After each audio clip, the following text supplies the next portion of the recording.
السلام علیکم dear students, یہاں آج ہمسایوں کے حقوق ہم پڑھیں گے فرسٹ ایئر کے بچوں کے لیے۔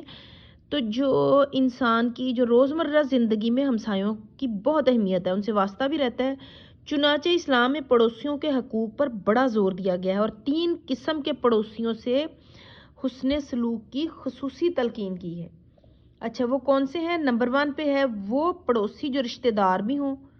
دوم، غیر رشتہ دار پڑوسی، یعنی وہ رشتہ دار نہ ہوں لیکن وہ چاہے غیر مسلم ہی کیوں نہ ہوں، ان سے اچھا سلوک کرنا ضروری ہے۔ تیسرے نمبر پہ ہے جن سے عارضی تعلقات قائم ہو جائیں، مثلا ہم پیشہ، ہم جماعت یا شریک سفر افراد وغیرہ۔ اچھا، ہمسایوں کے حقوق کے بارے میں بہت ساری احادیث ہیں، ان میں سے چند دیکھے ہیں کہ وہ شخص مومن نہیں جو اپنے ہمسائے کی بھوک سے بے نیاز ہو کر شکم سیر ہو، یعنی پیٹ بھر کر کھانا کھا لے۔ پھر نمبر دوم یہ ہے کہ تم میں سے افضل شخص وہ ہے جو اپنے ہمسائے کے حق میں بہتر ہو۔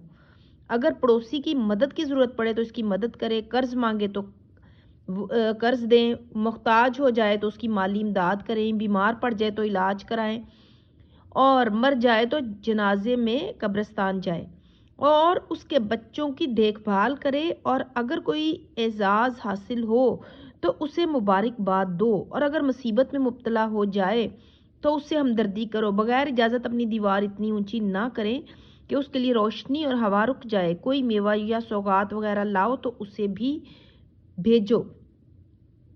حضرت مجاہد رضی اللہ تعالیٰ عنہ فرماتے ہیں کہ رسول اللہ صلی اللہ علیہ وسلم پڑوسیوں کے حقوق کے بارے میں اتنی شدت سے تاکید فرماتے تھے کہ ہم سوچنے لگتے کہ شاید میراث میں بھی پڑوسیوں کا حق رکھ دیا جائے، یعنی کہ جائیداد وغیرہ میں۔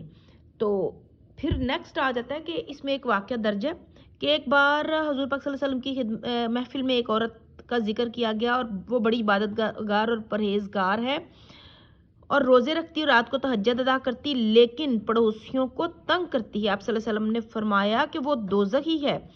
اور ایک دوسری عورت کے بارے میں عرض کیا گیا کہ وہ صرف فرائض عبادت ادا کرتی ہے لیکن ہمسایوں کے حقوق کا خیال رکھتی ہے۔ حضور پاک صلی اللہ علیہ وسلم نے فرمایا کہ وہ جنتی ہے۔ ٹھیک ہو گیا، یہ اس سے اندازہ ہو گیا کہ یہ جو ہے ہمسایوں کے حقوق کس حد تک ضروری ہیں۔ آپ اس کے پوائنٹس بھی بنا کے لکھ سکتے ہیں، ہیڈنگز بنا سکتے ہیں اس کے بعد ہے غیر مسلموں کے حقوق ہیں، وہ بھی ہم تھوڑا سا ریڈ کر لیتے ہیں بک میں سے ہی، کہ اللہ تعالیٰ نے قرآن پاک میں اس بات کی صراحت فرما دی ہے کہ کافر اور مشرک ہرگز مسلمانوں کے دوست نہیں ہو سکتے، لیکن اس کے باوجود غیر مسلموں کے ساتھ حسن سلوک سے پیش آنے کی تاکید کی گئی ہے۔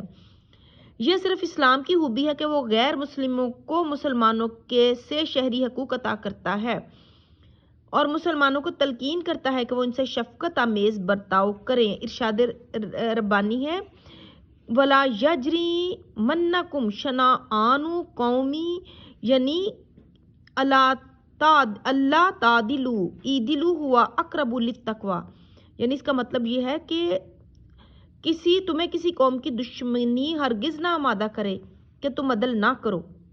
ٹھیک ہے، عدل کرو، یہ تقویٰ کے زیادہ قریب ہے۔ اعدلوا، عدل کرو، ہوا اقرب للتقویٰ، قریب ہے تقویٰ کے، یہ تقویٰ کے قریب ہے۔ اسلام چاہتا ہے کہ اس کے پیروکار غیر مسلموں سے ویسا ہی سلوک کریں جیسا ایک ڈاکٹر مریض سے کرتا ہے۔ اسی حسن سلوک سے مسلمانوں نے ہمیشہ غیر مسلم اقوام کے دل جیت لیے۔ تو آج ہم نے ہمسایوں کے حقوق اور غیر مسلموں کے حقوق جو ہیں وہ ریڈ کیے ہیں۔ آپ اس کو مصباح میں سے بھی ریڈ کر سکتے ہیں، اس میں پوائنٹس دیے ہوئے ہیں، وہ آپ دیکھ سکتے ہیں۔ تو آج کا لیکچر یہاں پر ہی ختم کرتے ہیں انشاءاللہ۔ کل ہم اس چیپٹر کو کوشش کریں گے 2-3 دن میں اس کو ختم کر دیا جائے، تو دل لگا کے پڑھیے اور دھیان سے پڑھیے، انشاءاللہ اچھے مارکس آ جائیں گے۔